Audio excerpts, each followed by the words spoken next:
obsessed with it, and it kind of keeps me on track. And so I'm like looking at the numbers and I'm like, I can't believe this is in half already. And part of that's because I got the contracting gig, but yeah, it's shocking to me how quickly I'm cutting into it and cutting it down. And then part of me is like, why did it take me so long to figure this out, or to make, because this feels like real progress, whereas before it's something I was constantly working on. So there's a bit like, I don't think I'm being too hard on myself, but there's a bit of that where I'm like, what was I thinking, or what did I do before?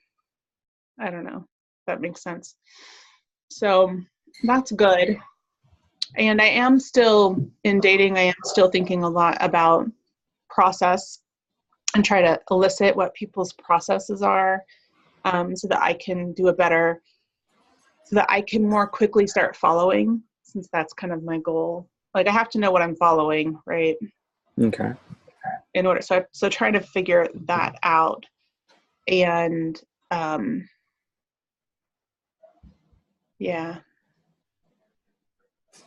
So tonight we were going to talk about the structure of people's problems. Yeah, so commonly what I'll say is that there's only so many problems out there. I mean, you'll see them in different shades. So there's probably 14 shades of gray of the same problem. But if you do this long enough, you'll see over and over again that people have these same problems, and they manifest just in different shades. I would love, unless you really think it'll fail, I'd love to talk about it, partly because I can't be here next Sunday. Sure. To get into it. And when I read your email, I gotta be honest, my first reaction was that there's no way, because I think that people are so complex and the world is so complex and I live in the gray. And so for you to come out with that statement that, you can boil it down to the same things, I was like, nah. So Okay. I don't know, maybe you can sell me on it, convince me. Yeah, sure. Which problems do you see most in your life? If somebody is out there, maybe a relationship, maybe some of your family, and they come to you, or you just know that they have this problem? I would boil it down to people that get in their own way, where they might have two sets of priorities that are really conflicting, or they're holding themselves back in some way. Like, they make it more hard than it needs to be. That's easy for me to say that about someone else. I'm not excluding myself from that category of getting in my own way, but Okay. So people mostly get in their own way. How do they do that specifically? And what are the common ones? Sometimes it's easier to think of terms of maybe health, wealth, and relationships, the big life areas. okay. So in health, I would say that there's instant gratification versus long-term gratification. So I want the brownie, and it's almost like an ego choice, even if that's not in alignment with my bigger picture goals. I don't know, like, that's an example, I would say, of conflicting priorities. I Okay. don't know. So let's imagine that somebody with a health problem comes to you, you're the practitioner. What's their problem? What do they state their problem is? Um,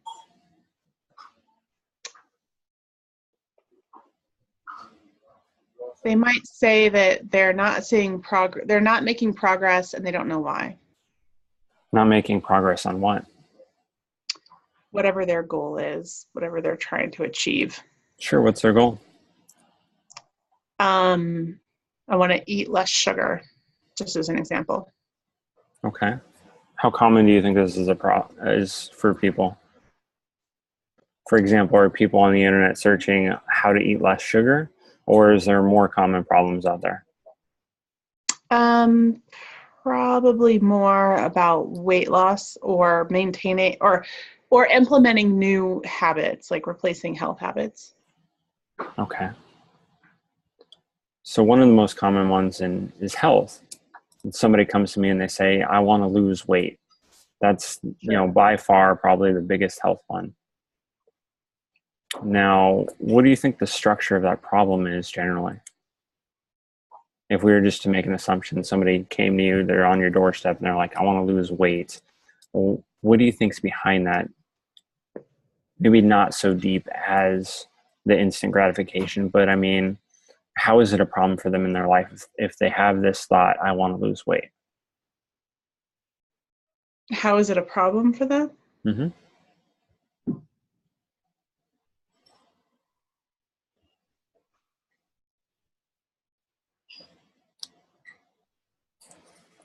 If they feel like it is preventing them from doing the things they want to do, or for some, it would be like the size that they want to be. Okay. What about somebody who doesn't have this problem? Say there's somebody, maybe the mirror image of this person, they don't have this problem. They don't believe that they should come to you and lose weight. What's the difference between those two people? They don't believe they don't see their weight as a barrier. Either they don't want to do things that require them to be any healthier than they are, or they do those things anyway.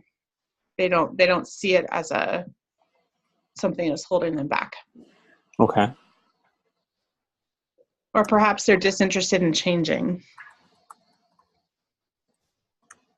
It's a common problem. They come to you, I want to lose weight. And so the difference between the person that wants to lose weight and the person that doesn't want to lose weight is recognition that there's a problem.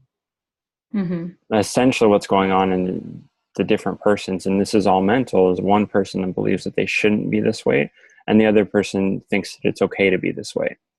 Mm-hmm. Whether that's 110 pounds, whether that's 150 pounds, whether that's 200 pounds.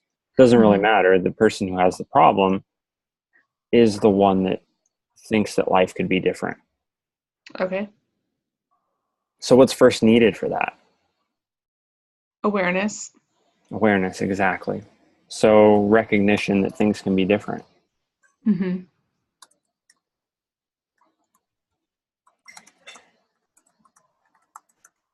And going back to our conversation on how's that a problem, what comes next after awareness? Desire to change. Even before that. An outcome that's defined, or a vision. Yeah, so for example, I'm 200 pounds and I have awareness that I'm this weight, but I don't know that it's necessarily a problem at this point. However, I see a Nutrisystem commercial and I see this person who also had 200 pounds, but now he's 150 pounds and has rock hard abs. Then I have awareness that things can be different, but also I have a judgment. And this judgment takes place in several forms. And so mostly on the Nutrisystem commercial, they'll tell you that you can do this too. Right. So the key thing for this is that the judgment has to be that I can change, I can be different, I can make this happen. So if we look at this financially, oftentimes people will say, well, things can be different. I'm $100,000 in debt. Of course, things can be different, but if they don't believe that they can change, if they don't believe that they should change, then they don't really have a desire to. So I would call it judgment that I can be better or I can be different. Okay. So presupposed in that is what? That they have a role to play in it. Exactly. And that they can change. So the I part is pretty important there. What do you think happens next? An outcome, a defined outcome. And let's go back to number 2. If we're looking at number 2 and we're saying judgment and I can be different, what we're looking at is the difference between our map and the difference between reality. Okay. What happens when our maps don't match our reality? We have a nervous breakdown. No, I'm just kidding. Yeah. Sorry. I couldn't resist. We're tempted to have a nervous breakdown.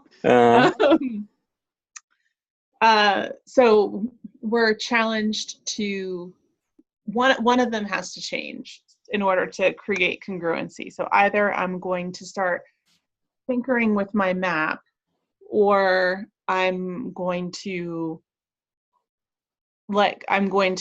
move away. I'm going to change the judgment that I can be different. So if we're saying this is progressive, then the next thing would be to change the map. what happens if nothing changes?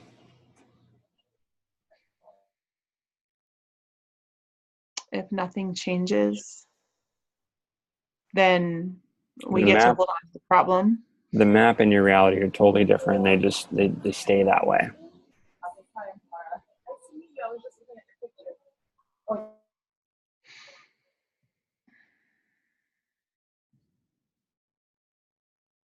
I don't know. Okay, let's chunk it down. Changes.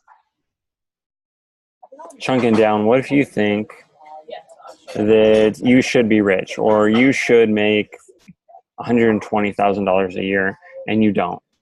And it keeps happening. This year you don't make it, and you believe that you should, and you think that it should happen, and it should be the case that you're making significant amount of money at 120,000. Bitterness, Bitterness. What else? disappointment. Okay.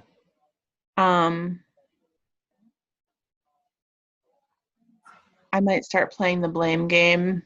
I don't know. I'm trying to think. I would imagine that I start crafting a narrative in my head to try and make sense of my world and make sense of the incongruency. Okay. I think that's human. I mean, I'm going to change number 2 to judgment that things can be different, not necessarily that I can be different, because if I can be different is there, then we're looking at solving problems. What sometimes happens with people in this situation is if they get to number 2 and they say that things can be different, then they don't always look to themselves. okay. If I's there, then they look to themselves. So yeah, absolutely. Bitterness. You can get mad at the world. It's the government's problem. It's taxes. It's their fault. Right. And behind all this, what I see is pain. So when I have reality and then I have my map of reality and they're totally different things, then generally I'm going to have pain. And the way I see this is you're driving down the road and you believe that you should drive on the left side of the road, but the whole rest of the world drives on the right side of the road. If your map doesn't follow reality in that way, then eventually you're going to receive some pain. If your map is that everybody should drive on the left side of the road and everybody else is driving on the right side of the road, eventually it's going to hurt. Right. Same with dating, same with relationships, same with money, same with health. Eventually it's going to lead to pain in some area. What do you think happens after that?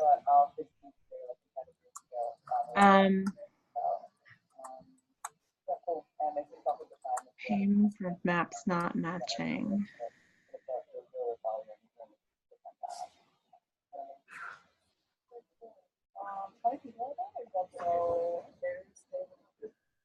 For some, pain might be a motivator to start looking for their own hand in their reality.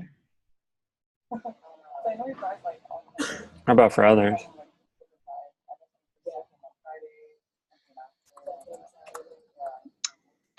Some will use the pain to reinforce their current maps. They don't have to change. What do you think the difference between these two people are? I think the first one is empowered. And I think the second one is more victim-minded. Okay. How would a person change from victim to empowered in this situation? They would make a decision. They would decide to no longer accept their reality. Okay, and before that, what would happen? Why would they make a decision? Because they would believe they could actually do something about it. Okay. They would believe that decision has power. Okay, so if we look at these two things, Pain is used to reinforce the current maps, and pain is a motivator. And we know that people are doing things because it benefits them. Every choice, every action somebody makes is for their positive benefit in the ways that they see it. Then we know that pain is used to reinforce the current maps, but it's doing it for a positive benefit. We know that pain is motivating this person for a positive benefit. Now, when the pain becomes more significant than the positive benefit that they think that they're going to get, that's when somebody changes into motivation. Can you say that one more time? When a pain of staying the same, reinforcing their current maps, is too great than their current pleasure or benefit got from that pain, then they're forced to change, to pain being that motivator for change. So this happens in two forms. When this pain becomes a motivator, either they want to go away from the pain because the pain's is too great, or they want to go towards that motivation. Okay. And as we discussed a few weeks ago, oftentimes the pain is something more towards going away from rather than the motivation on the opposite side of it for most people. So we look at that, then we can look at the process of somebody who wants to lose weight. Talk me through how that might work with some of this. So if somebody is in pain because they are overweight, then whatever daily behaviors are leading them to be overweight, whether it's being sedentary or eating too much sugar, that it's when the pain of being overweight trumps the joy of being sedentary. That's when something will flip. And for most people, it is moving away from the pain rather than replacing it with a newfound joy for movement or exercise, right? Yeah, exactly.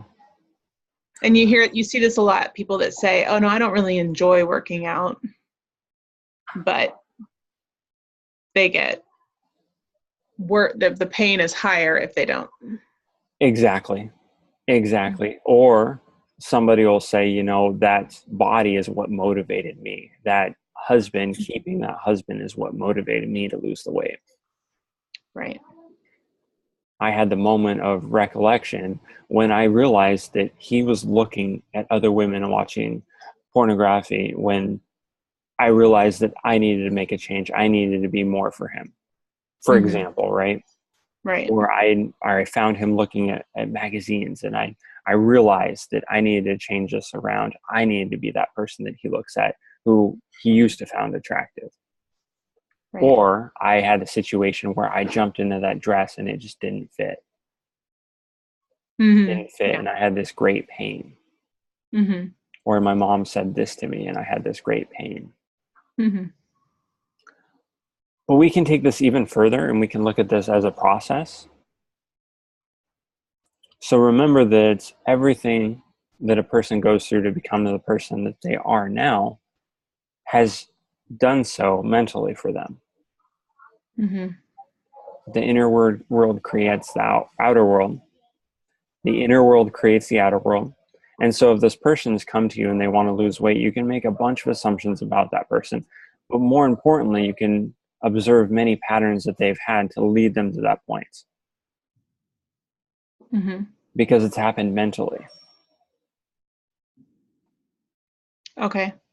And so if we look at a process, how could somebody come to the point where they have this process that we just outlined, but even more so, they came to this place where they're 200 pounds overweight and they want to change it? Sorry, your question is, what's the process? Yeah, how would they get to that point? All the way throughout life up until the point of, I want to lose weight. I'm So 200 pounds now. up and switch, there would be clear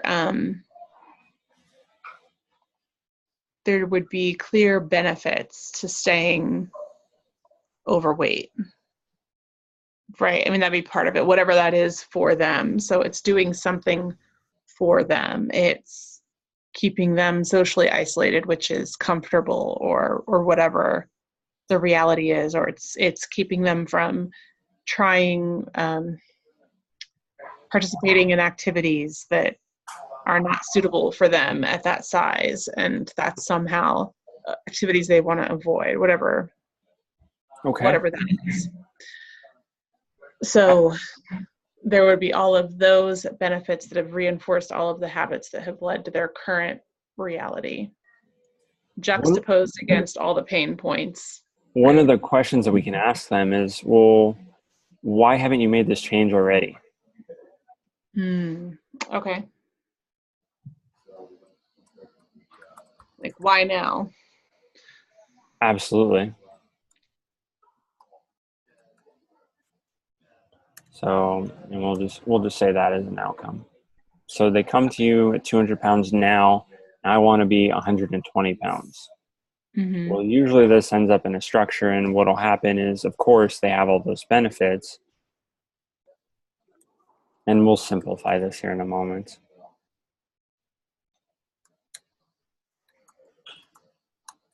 On Sunday, on every day. The pleasure day, every day. Watch TV every day, comfortable, no growth. I mean, you can name it, what they get with positive benefits of all those things, et cetera, et cetera. And then you have the negative, which is going to be, I mean, feeling not good.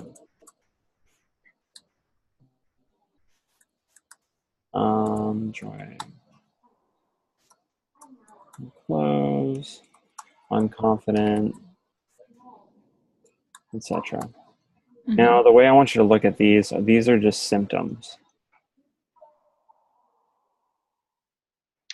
Can you hold on 1 second? Sure. Okay.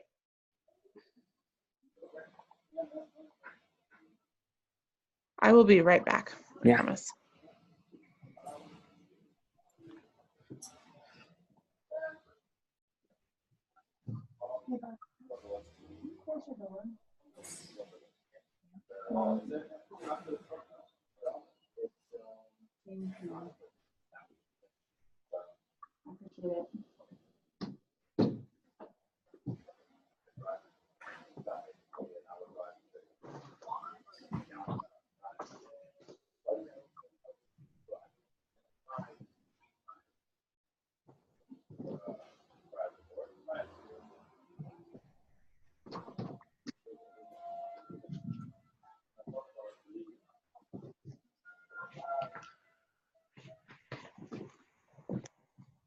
Okay. Sorry about that. Oh, no worries. All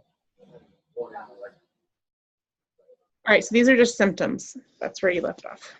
These are on the outside, external things, some stuff that they have internally, of course, but this is the results of their actions, right?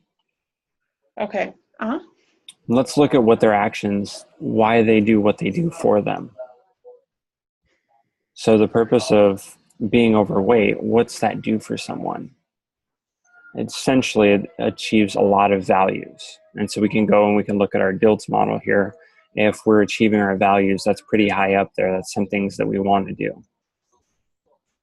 And I can pull that up real quick too. I'll make it complex first, and then I'll make it even more simple. Let's see. I think you can only see the whiteboard, so I'll make it desktop one. Okay.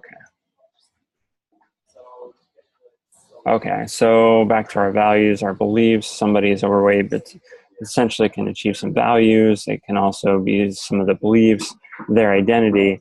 All we really need to know is they're overweight at the moment because it serves a positive benefit for them. And then we can go and figure out why or how that has become the case for them. So along the lines of questioning, usually what you'll find in these situations And you'll ask the person, well, what would happen if you were to lose the weight? What if you were this 120-pound person? Mm-hmm. Well, sometimes they will tell you, well, then I would get hit on a lot more. And the Mm-hmm. woman comes to see me and that's what happens. Well, then that becomes a problem for her. Right. One of the classic ones in Solutions by Leslie Cameron Bandler was the woman had the situation in her kitchen where her husband's friend came and hit on her. And Mm. because she was so attractive, then she developed the process of eating and overeating. Then once she was more developed and she did have a lot more weight, people didn't hit on her. So this gave her the Solved the positive, problem. huh? She solved the problem. Exactly. Okay. And so what then happens for her if she develops a new problem in that way? Right. Because nature Unconsciously. abhors a vacuum. So she replaced one problem with another. Exactly. And she's done it unconsciously. What's more important for her to do?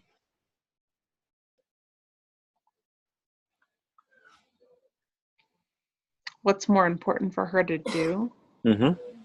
in that moment? Well, she solved her problem, which is good, but what's even better for her to do? It would be better for her to solve the problem in a way that didn't create these other problems for her. And To even find better, something else. and even better than that is her to have the ability to choose how she solves her problem. Yes. Okay. One Mm-hmm. of the presuppositions in NLP is choice is better than no choice. Mm-hmm. Okay. And so giving her the ability then to go ahead and find different ways to deal with her husband's friends hitting on her is a more powerful option for her at that point. Mm-hmm. There could be some more, but if we look at the structure of this problem,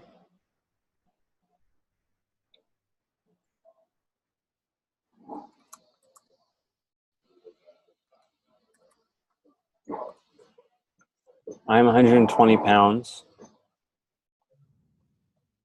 And the way this shapes up is really simple. I lose love.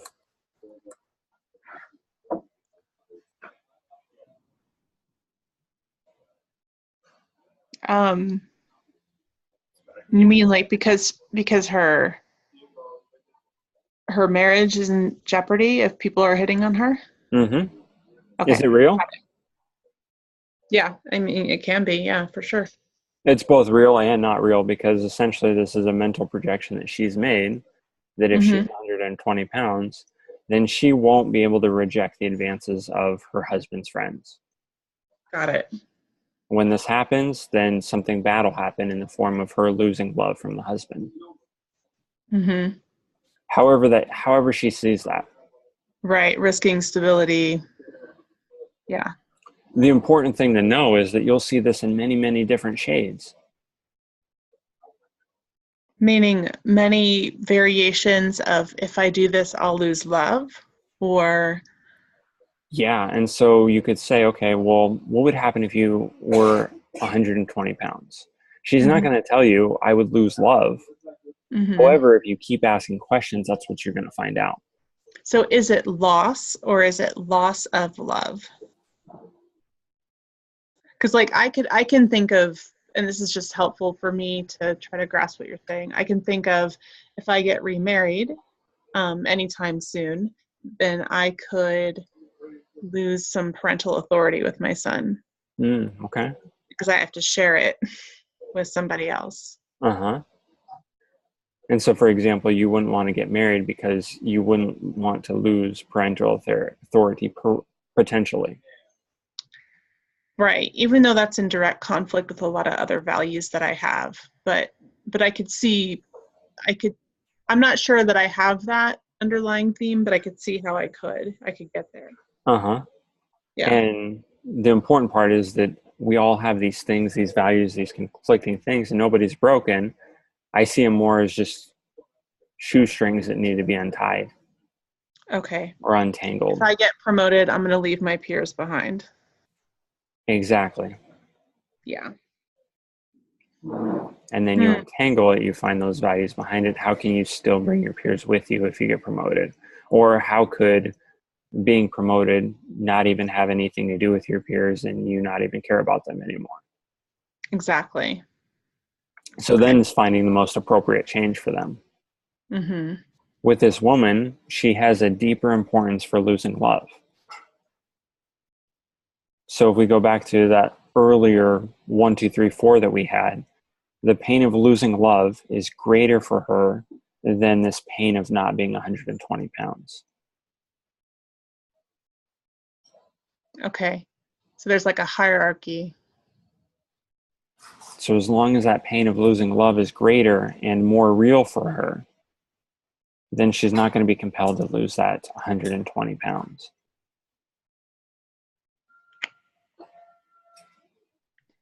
Talk to me. Is this often a fear thing?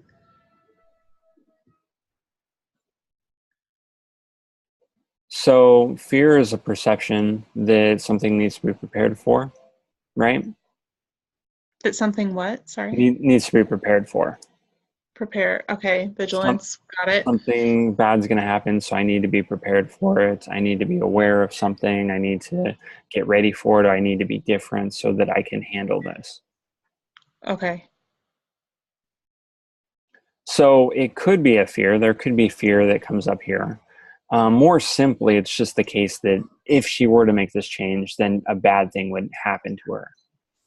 And so Okay. if we look at that, we know that she's in this situation, she's in this position now because of her mental mindset.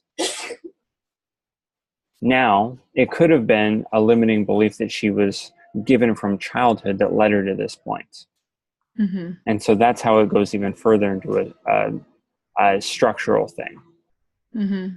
So if we have this, we can sum this up to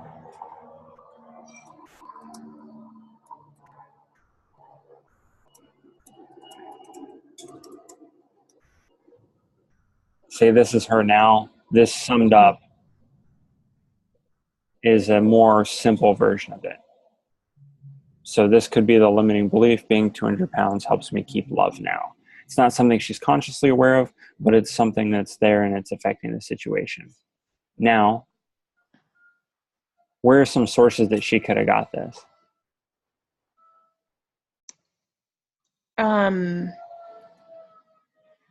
Really, she could have modeled it after her parents' relationship. She could have had motivating experiences with an ex where this was true. Um, she could have lost her ex-boyfriend's respect when his friends started hitting on her. I mean, it could be a repeat. Um,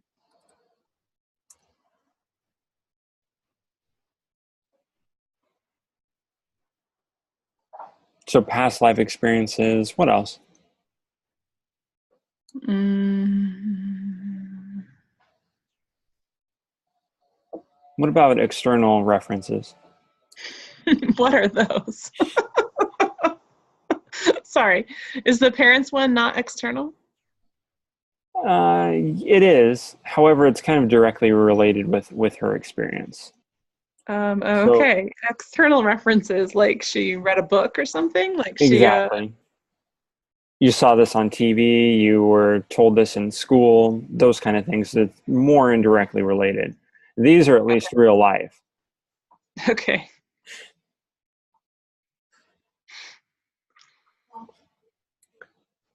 What if I saw a commercial by Dove, which I believe they have a new, like, bigger girl campaigns going on right now. Okay. And so in those, they're kind of promoting that the big girl can be loved too, which isn't necessarily a bad thing, but it could lead to some kind of limiting beliefs or Mm-hmm. some other commercial like that. Mm-hmm. Or if you had the situation where your mom told you that it's okay to be you, you need to be loved from the inside. Mm-hmm. Or if you had the situation where somebody had told you that unconditional love is what matters. It's all about unconditional love. They should love you regardless. Ugh, yeah. Do you think this happens a lot? Probably. Notice that there's not a lot of causes for this. Mm-hmm. I mean, you're going to get a few more in life, but there's not a lot. So it's generally going to come from her past experience, what she was seeing on society, on TV, on books, magazines, those kind of things, from her friends. And then they've led her to this point of, okay, you're at 200 pounds now, this lets you keep love. Mm-hmm. And so if we basically have a structure of this problem, we have some experience or some indication, some limiting belief that somebody acquires has led them to believe that being overweight is going to give them love.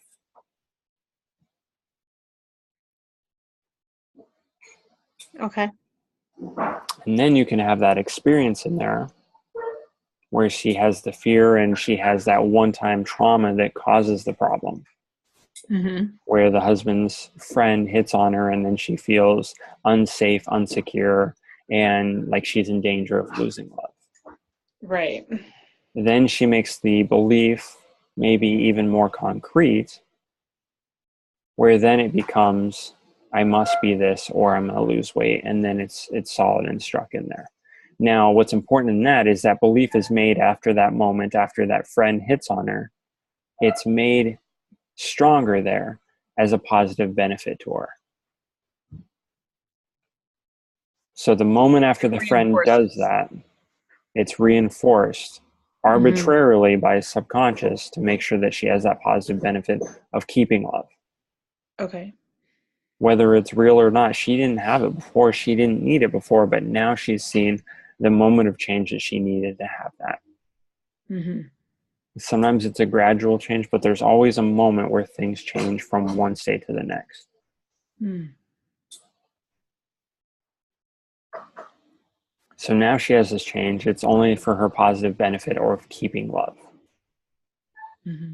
So let's say the structure is that she has a past experience, beliefs, everything that's led up to her being that person that she's been before. And then she has a situation that shows her that she needs to have this limiting belief or that this limiting belief benefits her. And then she has things that happen in her life. She becomes 200 pounds and then she has pain because of that. Mm-hmm.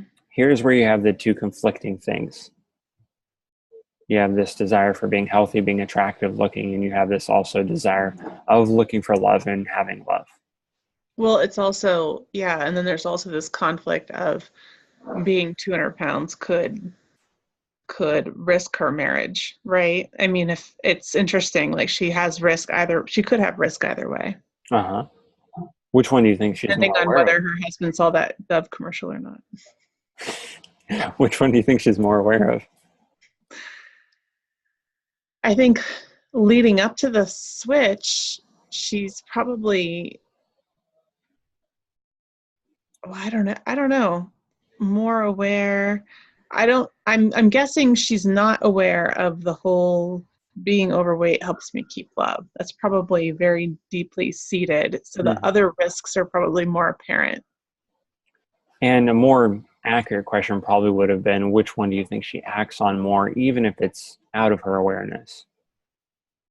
I think she acts more on this, the whole, staying as she is. And Would that's be my that's guess. generally going to be the one that's going to give her the most pleasure, Mm-hmm. or even more common, the one that is going to relieve her of the most pain. Right. Yeah. Okay. So she'll act on those more than she'll act on the ones that give her less pain or give her less positive benefit. Okay. That's relief from the pain. Sorry. And so then you just look at the change. If we know that she's gotten to this place where she's overweight, et cetera, Mm-hmm. then we know that she can change it, but it has to happen through her mind. What would she need to change it? She would have to replace this belief with a new belief. For example, Being 200 pounds risk risks my love, or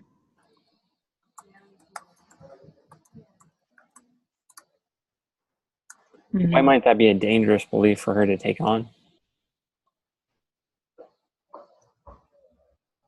well, it's another projection. I mean, it's another one of those true and not true. Yeah, but And let's say it you're this could, person. yeah. Let's say you're this person. You're 200 pounds, and you've had pretty good success staying with this man, and until this point of being 200 pounds. Hmm. You generally feel loved, and then you're then infused with this belief. What problems might this cause if you just go directly towards this?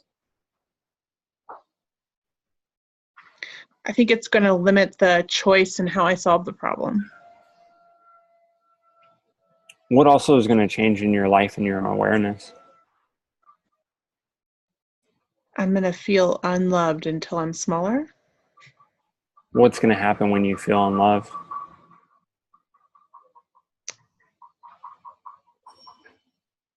Um, it would it would probably affect my confidence. I don't know, my ability to change. Mm-hmm. Internally, what do you think you'll feel when you don't feel loved? Rejected. And what is that going to do for you? What other feelings is that going to bring about? A move away from, like move away from my partner strategy, maybe. And it's going to be tremendously painful. Yeah. Because if you notice, we were keeping 200 pounds to have love. And then if Hmm. we go from being 200 pounds, risk not having love. Well, being love is why I did all this. I sacrificed a whole bunch for being in Mm. love, my health, everything else. Health is pretty damn important to this person. So then if they are 200 pounds, this is their reality. And their new map is that this reality that I'm currently in, I'm in risk of having love. Well, that's some great pain right there. It can be some strong motivation, but it also can be a strong resistance to having this belief. Hmm. This is one of the quickest ways to change this. However, this change takes on a tremendous amount of pain for this person. Can you see it? Hmm. So are we trying to avoid pain? What's our outcome? What's our If outcome? if we're the changing person, if we're the practitioner. Yeah, to avoid pain. I would say to help with the change, but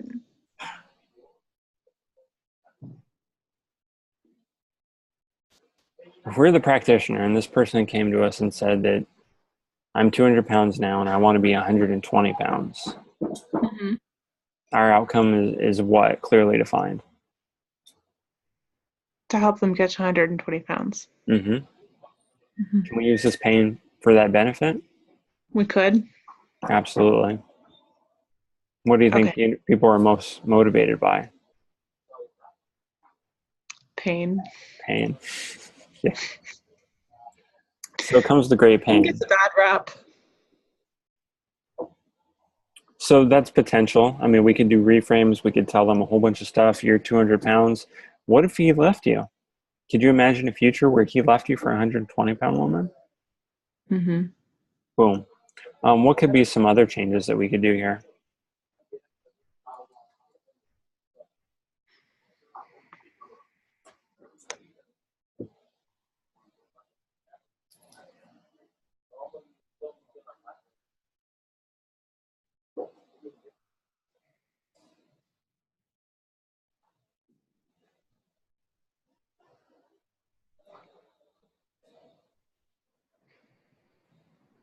One of the things I would think about if I knew this root cause, I would use MER or timeline therapy to go ahead and get her over this traumatic experience. And I would Okay. also give her more resources to deal with her husband's friends for Hmm. hitting on her. Right. If she had this, then she wouldn't necessarily need that pain, that fear, to compel her to lead her to that 200 pounds. Okay, so if she can construct an outcome where she is 120 pounds and she's free from unwanted attention. Or she could deal with the unwanted attention better, Right. because she's likely to get unwanted attention. And, that's hard for us to change. When the only Mhm. thing we can change is the internal, what's going on with her mind, her actions. And so if Mhm. we change the amount of attention she gets, this is in essence what she's done already. Okay. So this would be the same as she goes to 120 pounds, but maybe she shaves her head.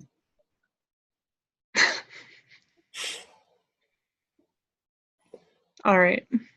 Or maybe she wears overalls. Mhm. Sexy. Yeah. Who can resist, right? All right. And so there's a few more changes we can get, but if we really simplify this, we just know that this person is 100 or 200 pounds coming to us. She has this problem because her reality isn't matching what she thinks life should be. She thinks that Mhm. she has the capability to be skinnier, and she would be happier if she were skinnier. Mhm. Then what we know is that her mind has led her to this point. If we can understand how her mind has led her to this point, what belief she has, and what has led up to this, we can make the generalization that she has in her Mhm. mind positive beliefs that have benefited her, that are benefiting her now in being this way.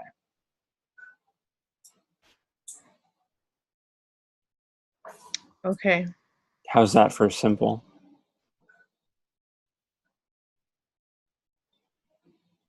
Yeah. I can see how it's simple. Okay.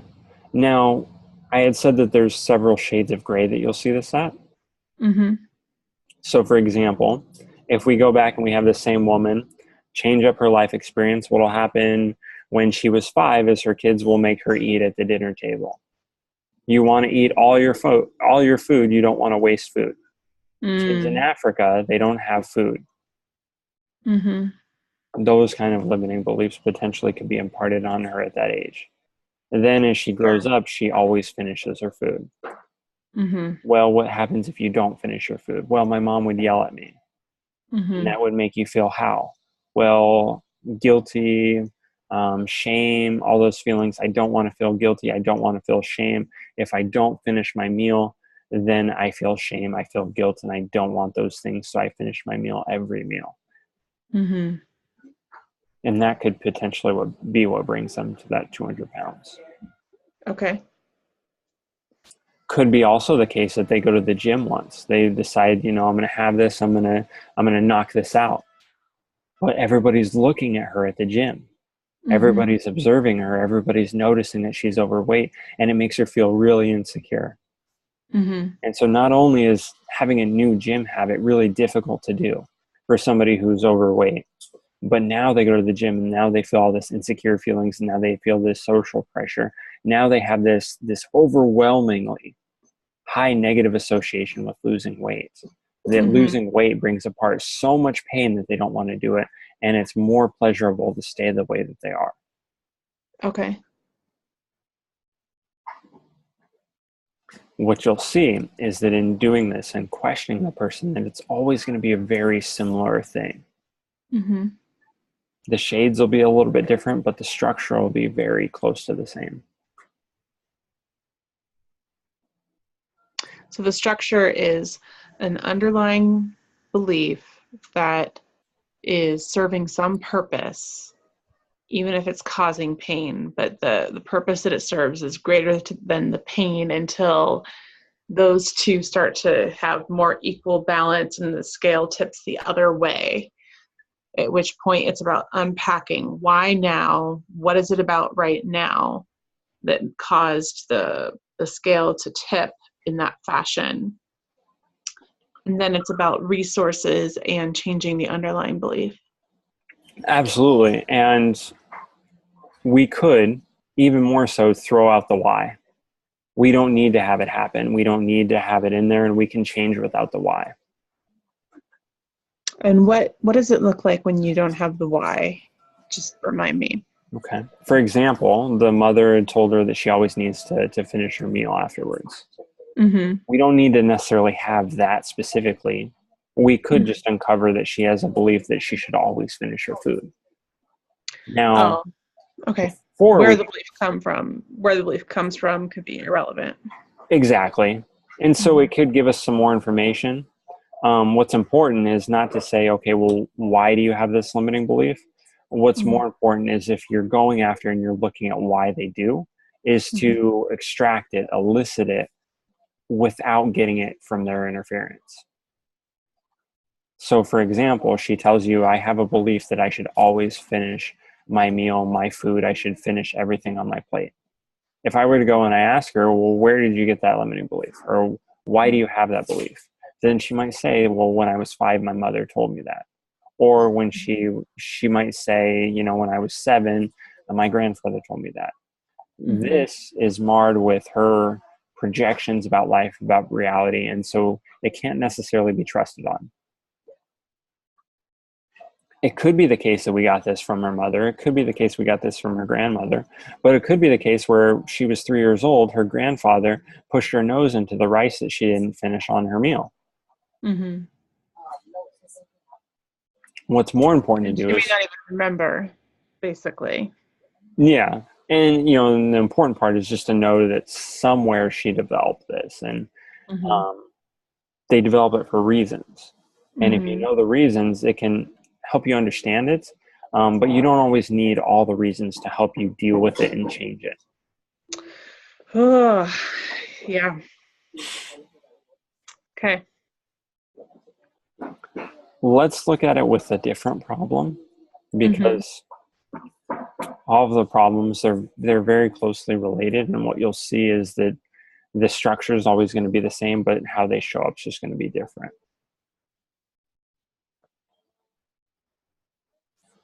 My Um, father-in-law just made that plea to my son this past fall. My father-in-law cleaned his plate and my son did not. And he did the whole starving children in Africa, like, you need to clean your plate. And I just cringed because that's just not something that we do, you know? And it's interesting because my mother-in-law was there and I wouldn't call her a health nut, but she's insanely weight conscious. You know, like this is very much the value of a person is very tied to whether or not they are at an appropriate weight. She cringed too. So that was kind of interesting. okay, yeah, But it's interesting how we can teach our children to ignore their hunger and fullness signals. You know, like we just teach them to move right past that. In fact, they even figured out the age in which that happens. And it's really early. It's like 2.5 or something, okay, or 2 is when a child can start to learn to ignore their own fullness when they really, eat. huh? Mm-hmm. Yeah. What's really interesting, if you start modeling these people, you'll model the people with problems, but you also model the people with success. And what you'll see is that person with success, they're generally going to have the model in their mind that they don't have to eat all their food on their plate. Yeah. Right. And that's what you'll see over and over again. Then you model the same thing. You look at what inspires them in their life, and they maybe they did have that before, but they got over it. Or if you ask the questions, you know, for Mm-hmm. what purpose do you not finish your food? Well, I don't need to. I feel full. I'm nourished. I have energy. Mm-hmm. So I met a girl the other day in the co-working center here in Bali, Mm-hmm. and she doesn't necessarily have a problem. But if she did have a problem, she would say, "I am too stressed out, always working, Mm-hmm. and I need life balance." Okay. Do you think this is common, especially among Sure. women? Yeah. Mm-hmm. We've I've got seen lots this, of internal and external references to kind of drill this in, right? and I've seen this to be really common with 30-year-old women over that age. who have professional careers. They have a lot going on, whether it's children. It's a very common problem, and they sometimes feel overwhelmed. They don't feel appreciated. A whole bunch of different things. So I asked this woman, what do you want? What do you want most? And so we can make a continuum on this.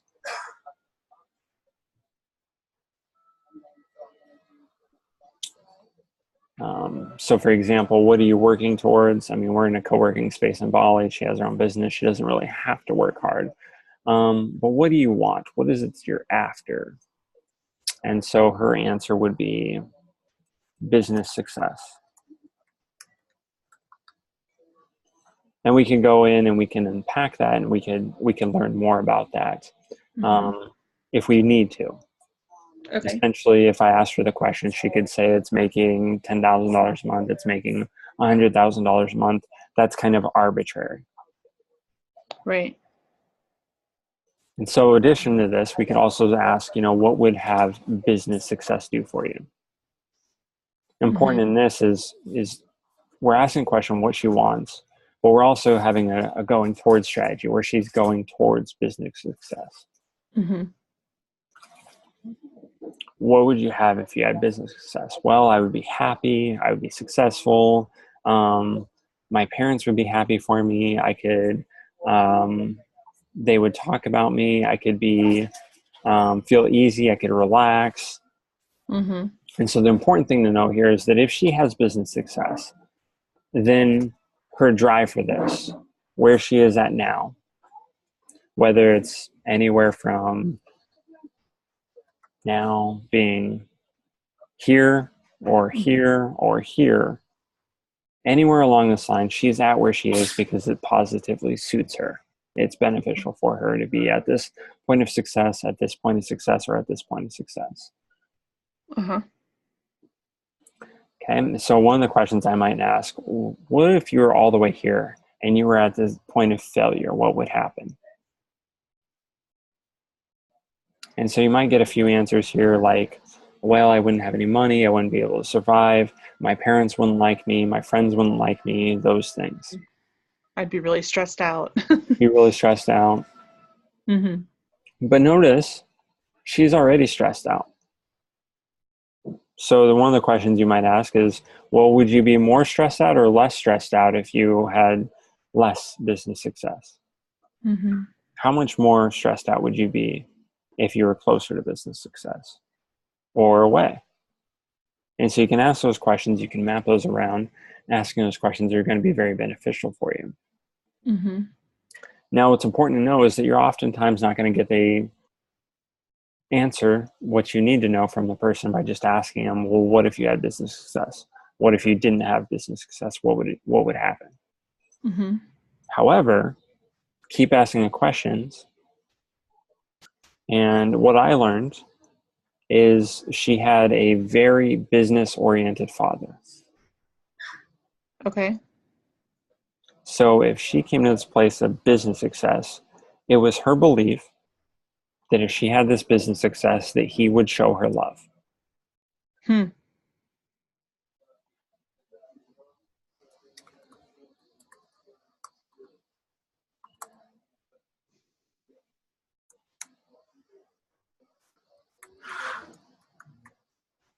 So what's the real reason that she wants business success? Her father's love and approval. What is the real reason that she's stressed out, always working, and she needs life balance? Because she feels like she's missing something. Say it in a different way. Close to the distinction. She's what's the opposite of her life is not full. Say it in a different way. For what purpose is her life not full? It's lacking love. So her life isn't full so that she can lack love? Or how is it? Or for what purpose is her life not full? I'm not sure.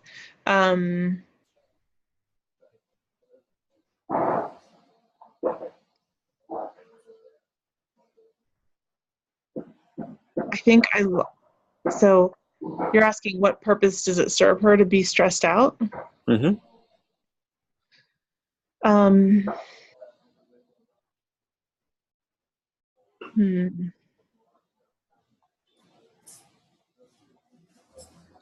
It's if she's always working, then it stops her from achieving her father's acceptance and love in other ways because she's too busy working. So like I guess what's going through my mind is she's left herself with one way to achieve the love and acceptance, and that is through business success.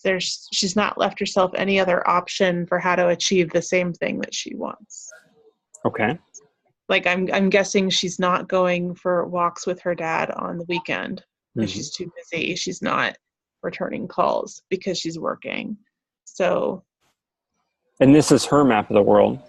And so the distinction that I want even more so is that she's doing what she's doing now, going after business success for the purpose of receiving love. mm-hmm. So in essence, she's too stressed out. She's always working. She needs life balance for the purpose of achieving love. She's stressed out so that she can achieve love. She is working at 11 p.m. at night so that she can achieve love. Right. She's trying and striving for this business success so that she can receive love. Mm-hmm. So she does all this stuff, and then she neglects her life balance, for example. How do you think this becomes a problem for her? I think it could impede her business success. I mean, working hard is great, but it doesn't always mean that we're working at our best or smart or innovative, or she could be missing out on business opportunities because she's exhausted. And the important thing is whether she sees it or not. Whether So she sees that possible risk. mm-hmm. Mm-hmm. So what do you think has led this person to become this way? I would say the underlying belief is if this idea that if you work hard, you will achieve what you want to achieve, business success. That's man, I'm still on the right side of that generation. Oh, all you have to, if you work hard, you can be anything you want to be, Valerie. It's like one of the most vicious lies that you can instill in somebody, especially somebody with skills, because that's so not true. Mm-hmm. But the idea that it's the blood, sweat, and tear equity that leads to success. Okay. It's the What same else? mentality about higher level degree, about educational degrees. Absolutely. What else could lead her to this point? Um, And you can be as specific as you want with these. Failure in her personal life. So if her personal life endeavors have caused her to lose love, she could believe that business is the only way in which she can actually, Beautiful. gain love or regain it. Beautiful. Okay. What else? How about she sees her brother having business success and he gets love from the father? Okay.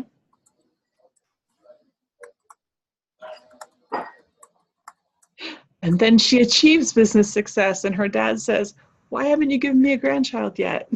Wah, wah, wah. Right? How else could she have developed this?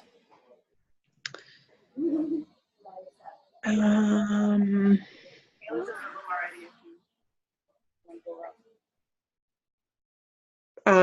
Maybe she lost business success herself in the past, and it cost her something. It cost her a relationship. Business success is going to cost her a relationship, and then she's going to have this belief? No, that it was a lack of success that cost her a relationship Okay. in the past. She could have had a direct causation in her past.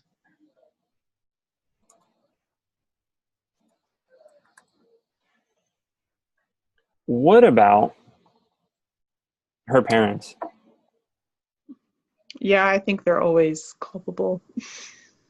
How do you think that these, let's, for generalization purposes, how do you think these Asian families traditionally have been structured, wife and husband?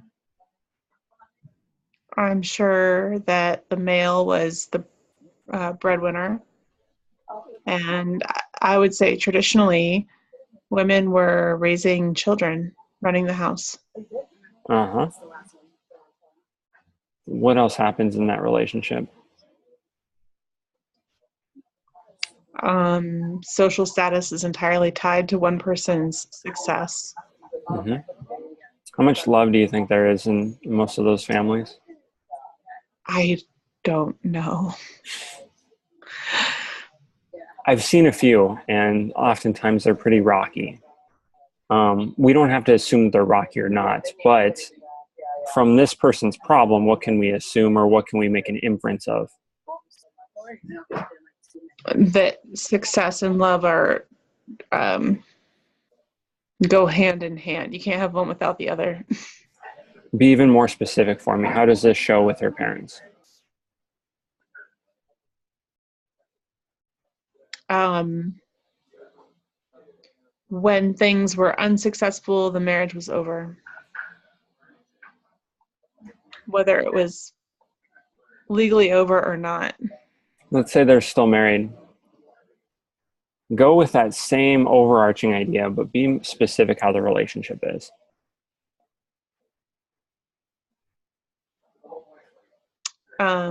Dad's not successful and he's around all the time because of it, and there's no reward for him at home. There's no love for him at home, and then because he's around all the time, it's there's no hiding from it. So it's really evident and in your face all the time. If he were too busy for the family because he was out making money, then there would have been more peace at home. She's modeling the mom. She's modeling after her mom. Mm-hmm. So did her mom go back to work out of necessity? Mm-hmm. No. You're so close. I'm so close. Ah! Um, The dad, he values business success. He's a hard worker. He's working all the time. mhm, And you had said that most likely these Asian women, they're usually at home taking care of the children and those kind of things. And mhm. generally, I've seen that to be true in my experience as well. What happens between the mom and the dad that would lead this younger child, this woman, to this distinction?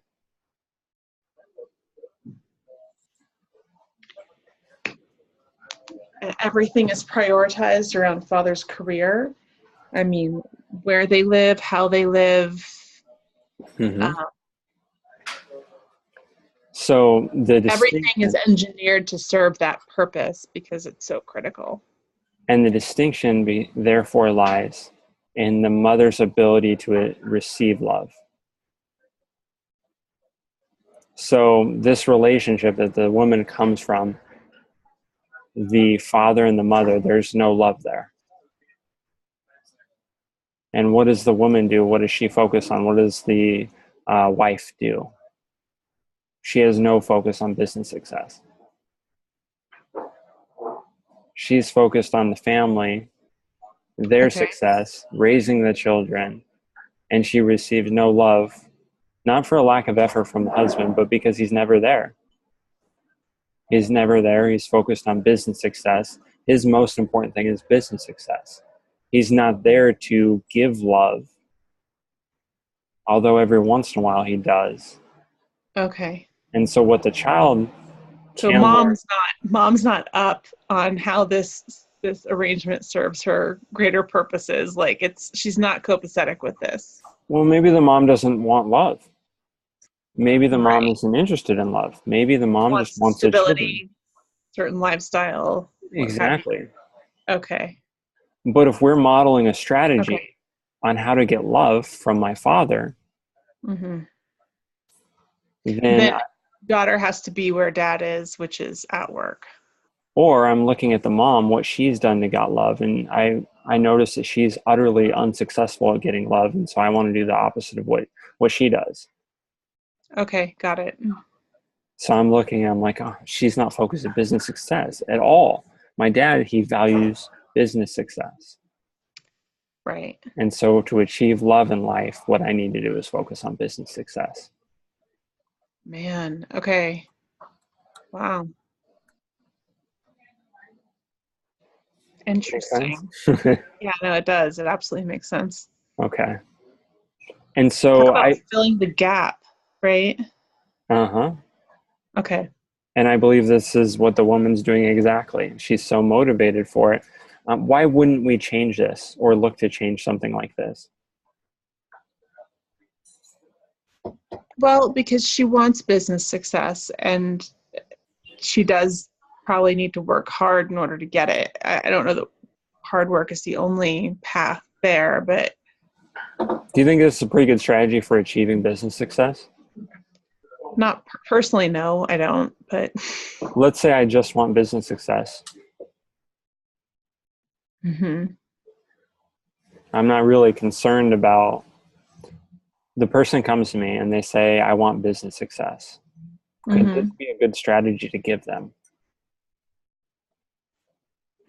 Maybe I mean, it could work. It works for some. Yeah. But the distinction is, what else would somebody want?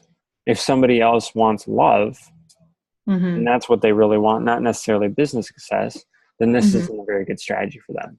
However, if they come to me and they say, I just want business success, I don't care about children, I don't care about a wife, I don't care about friends, anything else, I just want business success. This is a Right. tremendous strategy for it.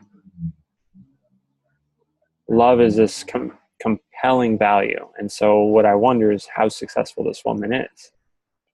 In business, she's phenomenally successful, but she's going to have all this pain. She's going to be stressed out and she's going to need life balance.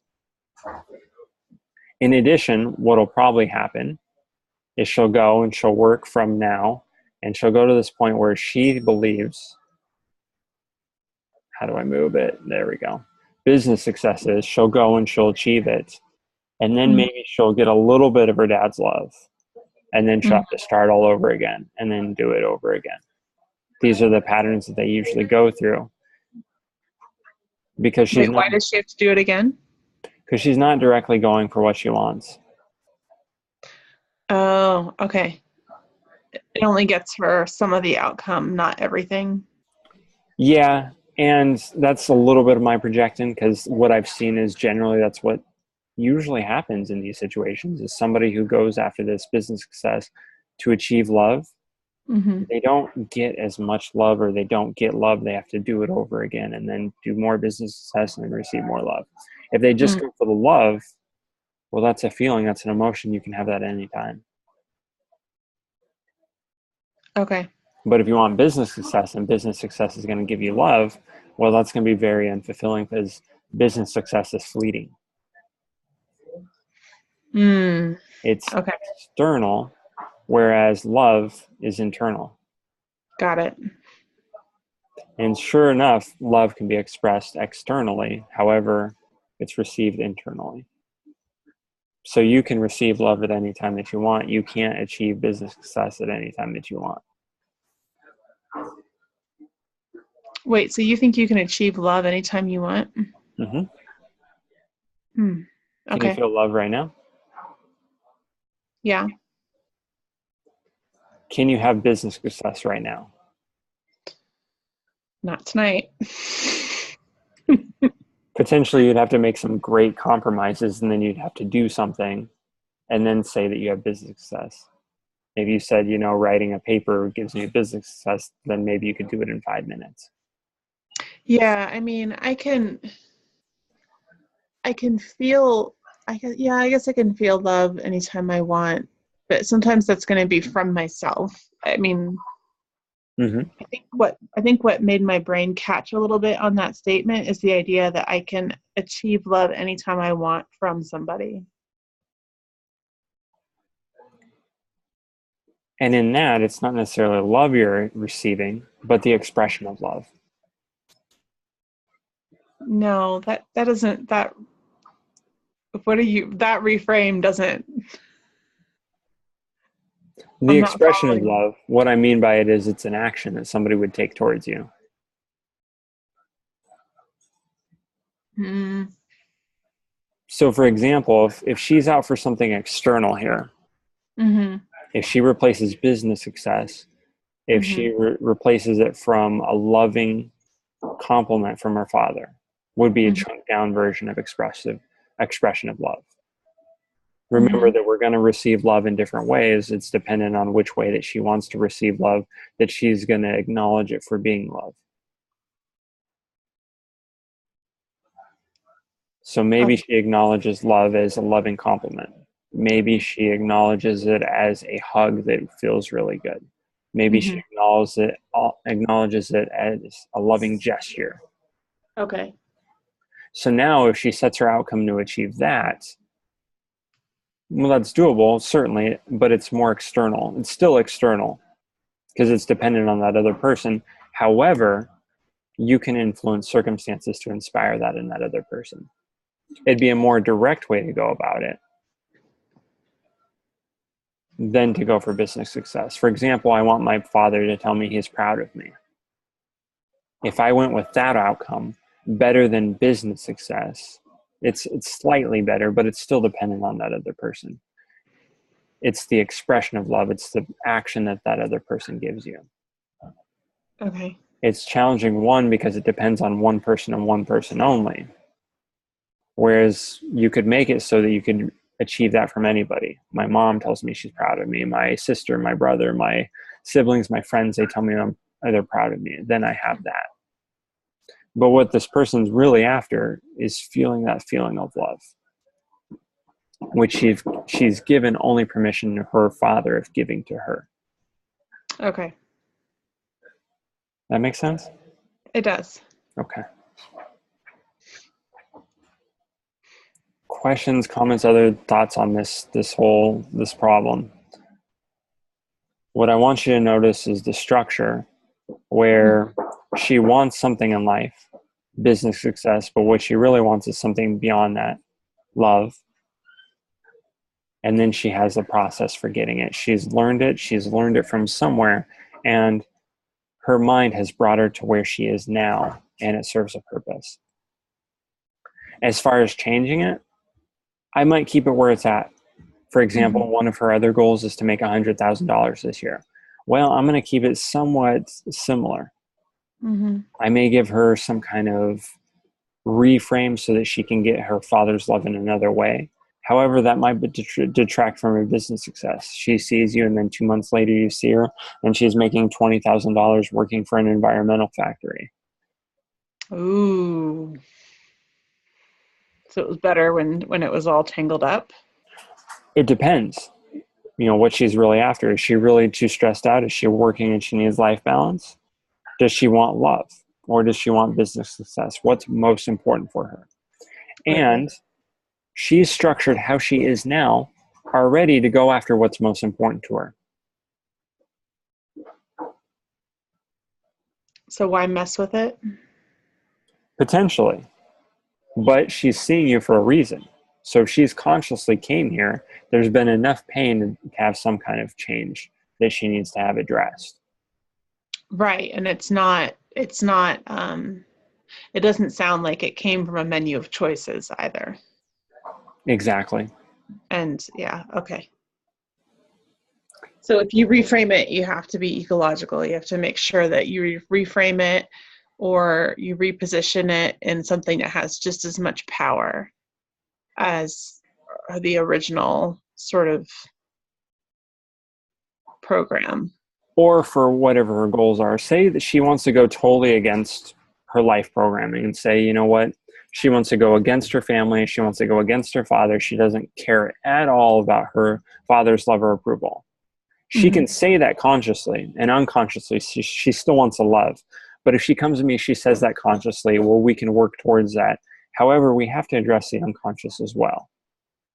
And if it doesn't receive love from the father, then it has to find other ways to get love. So that's a change that we can do. If she says, comes to me, I don't want anything to do with my father. Well, we can address that. We can do that. But we also have to find other ways that it can still get love. Right. And that's being ecological. Yeah. And it could mean I've thought a lot about that in the last couple of months for whenever that came up, but it could be at the cost of business success, which is something that you'll want to address, which is why it's important to kind of know all this stuff, that she has this business success because she's oriented in the way that she is now. Okay.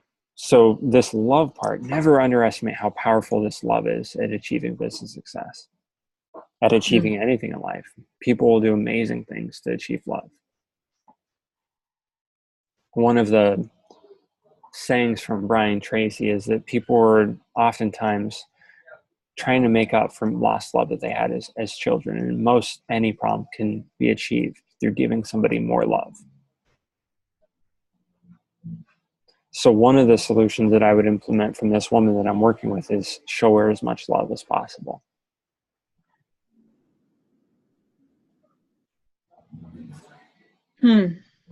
Then we look at what's ecological for her. I ask her a bunch of questions. What would happen if you didn't have business success? What would happen if you didn't make any money? Okay, what would happen if you had your dad's love and you had 50,000? What would happen if you had your dad's love and you had 100,000? What would be the difference of those things? What would happen if you had no stress? How much money would you have if you had no stress? How much money would you have if you had tons of stress? Level 10 stress, how much money would you have? In those ways, we can figure out the ecological. What we're looking there is the drivers. Does a level 10 stress equal level 10 income? Does a level 5 stress equal level 5 income? Are they directly related? Or does a level 10 stress achieve a level 1 income? Does a level 5 stress achieve a level 1 income? You're done? Yeah. Come here, can I give you a hug? Okay. Speaking of love. What? Hi there. This is my teacher, Shawn. Can you say hi? Hi. Hi there. What's your name? Alex. Nice to meet you. Nice to meet you too.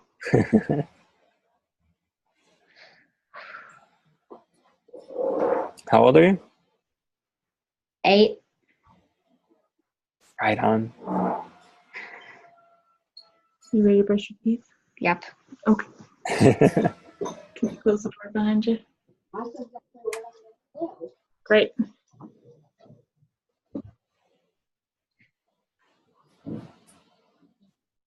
Thank you. That's inspiring. What is? You and your son. Yeah. Yeah. Looks like a good kid. He's great. He is. How are you on the structure of these problems? I think you're right as far as I get the structural simplicity of it.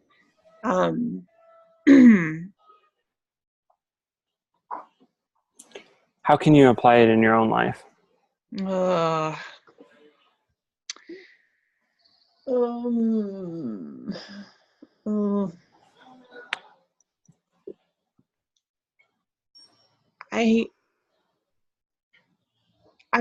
This is where I'm, as we've been talking about this, I've been trying to think what are my bigger problems right now.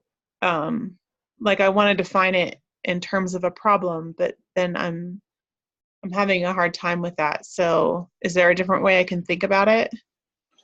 I would just think about it in the ways that you are now. I mean, for example,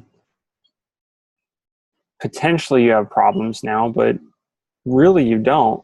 You're structured in the way that you are now is so that you are living. Everything, every choice that you've made, every decision, every mindset shift that you've made up until this point and being the person that you are now has achieved life success for you. You're not dead. I know, right? Right? So that's something important to look at. But if the way I see it is that it could be most useful for you, for example, if you're on a date with someone and you understand that that person's there where he's at in his life for good reason, but also things have led him to be the person that is and for him to be structured in the way that he is. The added step that you can take with this is to observe many, many people and their different life projections, progressions. So I talked a little bit with you about this earlier, where essentially you go and you look at, what's a 30-year-old man, what do they generally look like? They're at a pretty good place in their career. They have, money, they have a car, how is their life usually set up? And then you can infer more things about them, what they've gone through, what kind of effect that's had on them, and kind of where they're going from that. A lot of inferences can be made, and then they can be backed up using the questioning that you know. So, for example, you're on a date with a guy, and he says, I'm looking for something really serious. And you ask him, okay, well, what would that do for you? Well, I think I'd really feel secure. I'd feel open, and I'd have someone to share my life with. Well, then you can test that against a myriad of things. Have you had the situation where you had somebody to share your life with before? Well, what happened? What did you learn from that? Did you learn it was good to have your life shared with somebody, or did you learn it was something you need to move away from? When you shared your life with somebody before, did you learn that it would be bad for you to do it again, and that's a great barrier to you doing it again? One more presupposition that's going to come into place is success builds repetition. What have they done before that's been successful for them? Right. For example, if you observe this man in front of you and he wants love in his life and he's really after it, and you can observe that this is his key value, what is the steps that he's taken to get love before? How is he rejected? How did he not achieve love? Or how is he successful in doing that? This is, I don't know if you have this experience or not, but I encounter, so many people that have been through divorce. And so, yeah, I can, as you're talking, I can think of times when I have gone there with people, to like unpack that, like how do you know this is what you want, basically, like, have you ever had it before? What was that like for you? What did you get out of it? Like, I can think of times I've gone there, and it's just interesting because I'm not a divorcee. I've got, a different set of baggage, but it's just, it's interesting to go through those questions with people that have been through 1, 2, 3, I don't know if it's, I don't know how old you are. I don't know if it's an age thing, maybe not so much anymore, but. Yeah. And I have actually dated a few divorced women. So I have unpacked some of those. It's a lot. What's up? One last minute hug. You got it. Okay. And are you going to sleep in these clothes? Yeah. Okay. Did you have a good day? Yeah. I'm proud of everything we did in your room. Thanks. Okay. Close the door. Close the door. Okay.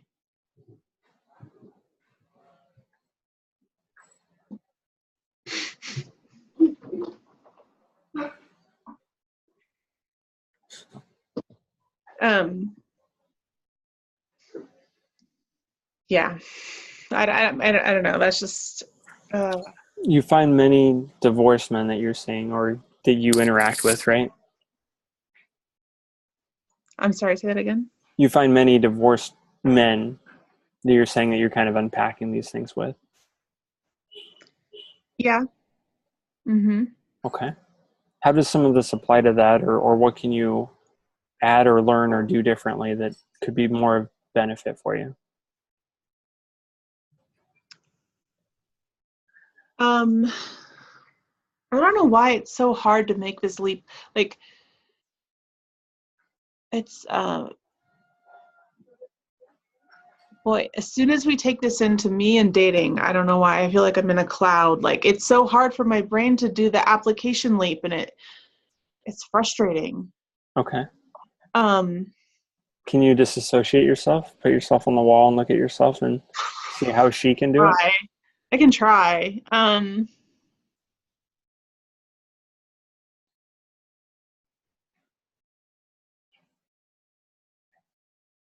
go to Mars if you have to. Watch I yourself don't know on what there. block is.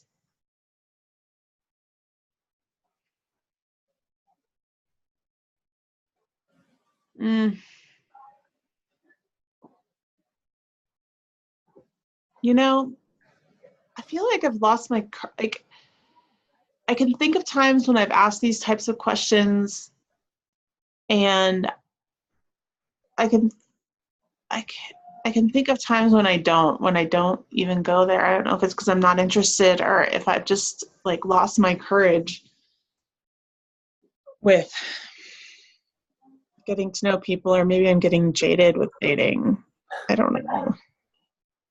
Or more Like when you simply, say how could I do this better, it's not that I think that I've got this. It's not. That's why I'm frustrated. I'm like, I'm sure there's something, and the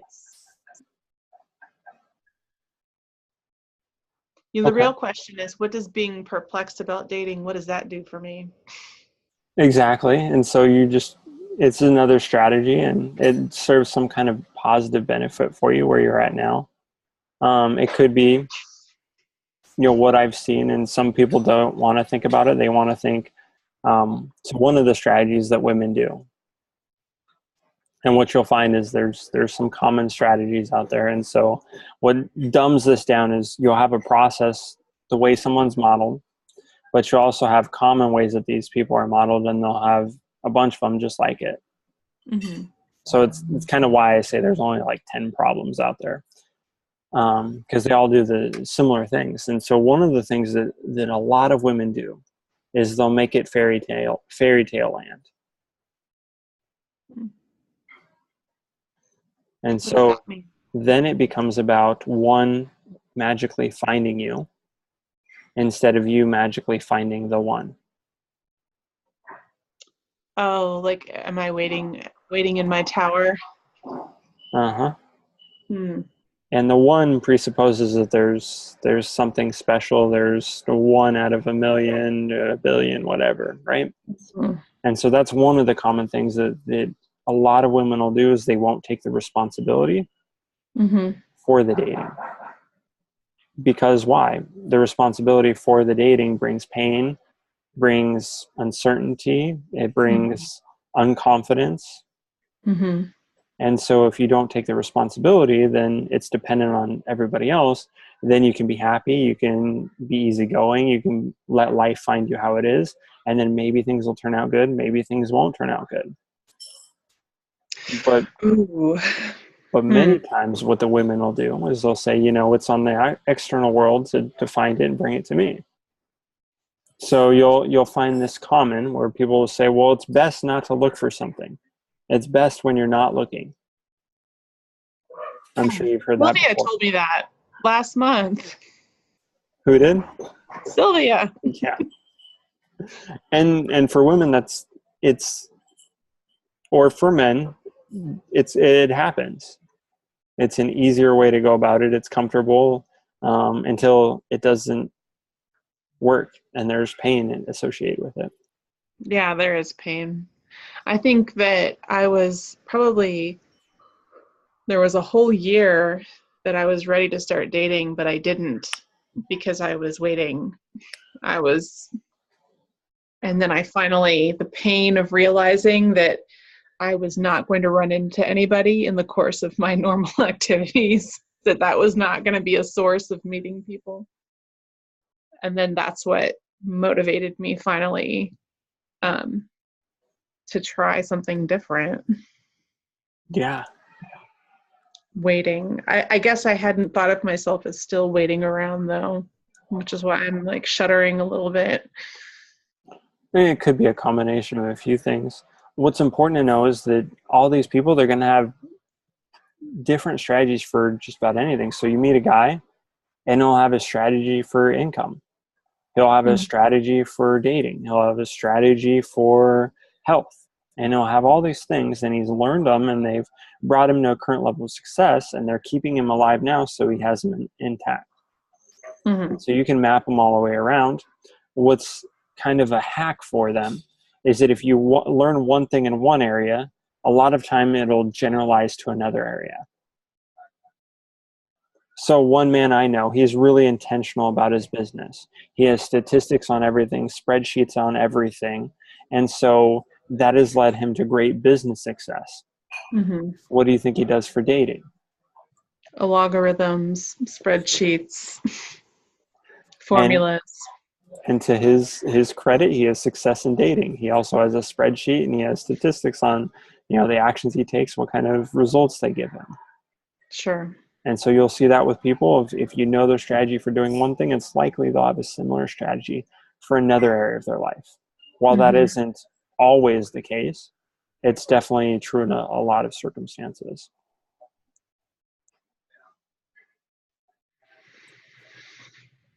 Where are you now? I'm trying to think what strategies I can borrow from in other areas of my life.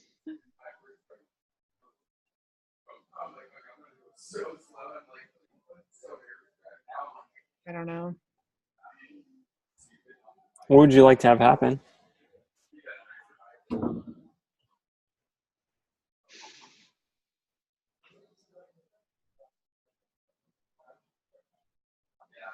I'm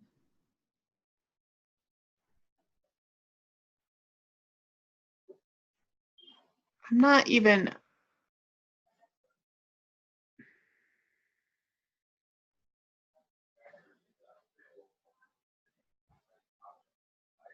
sure. Okay. I don't know. I think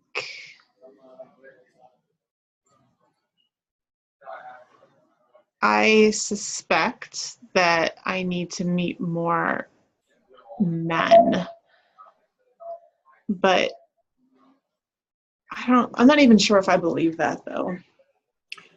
What if you were to map out a successful strategy of a Mm-hmm. person who was achieving the result that you wanted? Mm-hmm. What would that look like?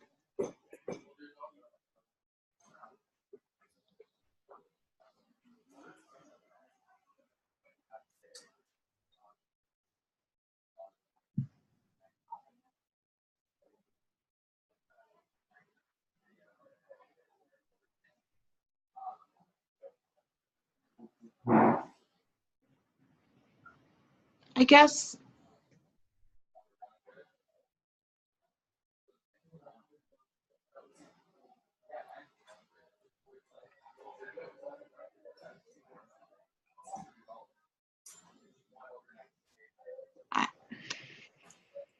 I'm sorry. I don't know why that's so hard to answer. Yeah, no worries. I want a boyfriend. I want I want a connection with somebody that has enough commitment there to actually spend time getting to know each other better. And in my mind, that probably means I'm not dating other people, even though I don't think that it necessarily has to be that way. you know, like I'm dating, I guess, if you want to call it that, but it doesn't feel like it's leading to anything. Okay. You know, just like this, just like this guy where, you know, we kind of got over the barrier of, oh, am I actually interested in him? Sure. Trying to be alluring, you know, working on all of that. But you know, is he pursuing me? Not really. It doesn't seem that way. I saw him one more time, and then that was kind of it. And it was kind of hard to make plans with him for Okay. that third time. It didn't come easy. And that really I was questioning whether it was even worth it. How do you think successful people do it? Maybe cut their losses and move on. I don't know. Who could you ask? Hmm? Who could you ask?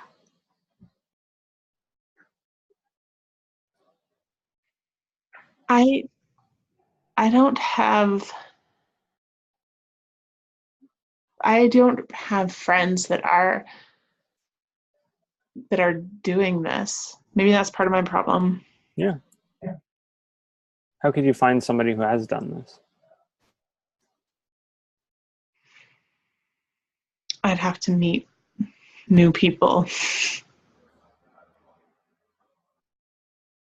How long would that take? I don't know. What if you could do it in 10 minutes? How do I do that? You have the internet, don't you? Yeah. You have Facebook. No, I'm not on Facebook. Okay. Is there another place that you could find somebody who's done this really quick on the internet?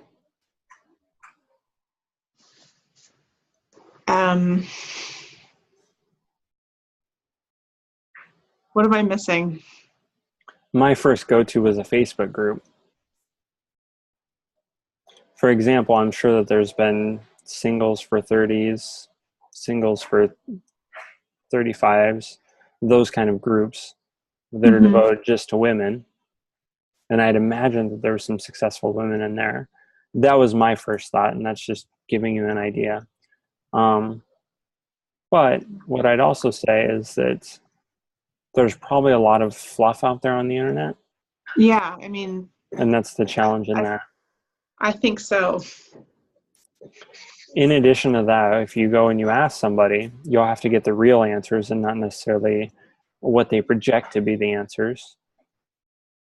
And you can filter out that however you choose, but that can be a difficult challenge. Mm-hmm. But in my eyes, what I see here is you're just kind of looking for the right strategy, where you have a pretty good idea of what you want. Yeah, and I think my strategy is a little bit better than it was, thanks to our session. I mean, that is changing things for me, for sure. Mm-hmm. And then if you just had this strategy, like another area of your life, it's pretty easy to get some progress there now, is it not? It could be. Okay. Yeah. How did you get the strategy in a different area?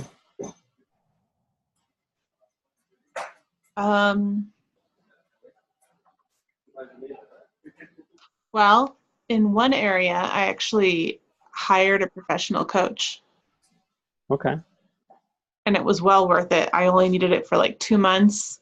Made made a huge difference for me. Okay. Even with the session that we had regarding finances, what did you do to get the strategy? I asked a professional. You just asked for help, right? Yeah, that's Or true. you could chunk it down even more and say, ask a professional. Mm-hmm. And the challenge in it is that a lot of people are going to say they're professionals now online. Right. But So I just need to ask for help. I would say that, but also have a very good eye and awareness for the strategy that's actually working in the real life. Okay, so start benchmarking it against my own experiences. Yeah, and test them on it. Like really test them and ask the questions that nobody else is willing to ask. Because there's a lot of people out there, and I'm not sure if you know this not being on Facebook, but everybody can be your next day guru saying that they push 6-figure sales this month by being a life coach. And if you really ask the questions, well, how many people did you coach and how much did you charge them each? And what did you work with them? And you ask the deep questions, and then things start to break down. And so if you ask a person, a woman specifically, and you say, well, okay, you attracted this man and he's this age, and how did you do it specifically? Okay, well, he chased me. Okay, well, did he really? How many times did you text him compared to him texting you? Okay. And was it always him texting you, or did you always have to initiate the text with him? Okay. And then you might find, well, oh no, I guess I had to text him every day. And then he started chasing, or something like that. I'm not really sure, but could be the case. Okay. But I'm sure the answer is out there.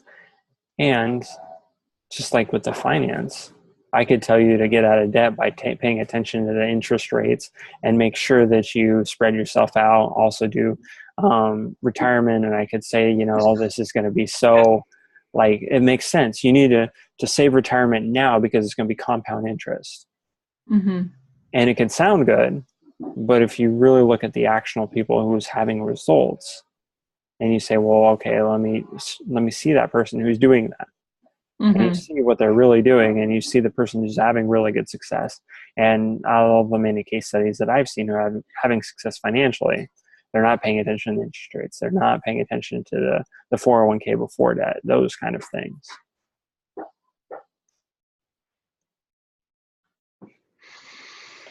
It's difficult to discern. It's very difficult to discern, especially with the information that I take in every day. What I'm learning more and more is that there's a whole bunch of mirrors and shades out there. And bad advice. Bad advice as well. Advice that sounds good, but isn't very good actionably. Yeah, it's... Next step after having the advice, test it. Not a subjective test, but an objective test. So for example, you go and you meet this friend who tells you that, yeah, you can chase him to start. It's okay. If you chase him for a little bit, then he'll chase you. Well, test it. Okay, I chased him. Okay, it didn't work. I chased this other guy. Okay, it worked. I chased this other guy. It worked. Chased this other guy. It didn't work. Okay, I chased this other guy. It worked. It worked. It worked. It worked. Okay, now you have something. Volume. It could be. Don't stress yourself out. Right. But this has been wonderful. I'm glad you came. Thanks. Thank you for going through that. I can see, I mean, I understand why you said it would probably be better as a group, but just to get different perspectives. But I appreciate you breaking it down for me, because I won't be here next week. And I think it's going to make me look at these next couple of weeks. I think are going to look different to me because of this session.